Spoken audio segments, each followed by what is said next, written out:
దేవుని పరిశుద్ధ నామమునకు స్తోత్రములు. ఆయన మహాకృపను బట్టి మన జీవితాల్లో మరి యొక్క నూతన దినమును అనుగ్రహించాడు. ఈ యొక్క దినము మరి వివాహ దినములు, పుట్టిన దినములు జరిగించుకున్నటువంటి బిడ్డలను దేవుడు దీవించును గాక. ప్రార్థన చేసుకుందాం. ప్రేమగల మా తండ్రి, పరిశుద్ధుడా, జీవం గల మా దేవ, నీ కృపను బట్టి నైనా మరి యొక్క నూతన దినం ఇచ్చినందుకు నీకు స్తోత్రములు చెల్లిస్తుంటున్నాం.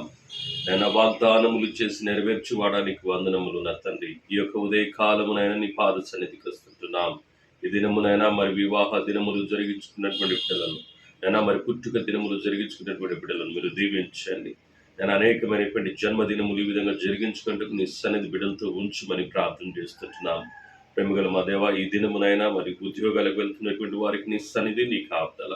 నా స్కూళ్ళకు వెళ్తున్నటువంటి వారికి నీ సన్నిధి, నీ కాపుదల.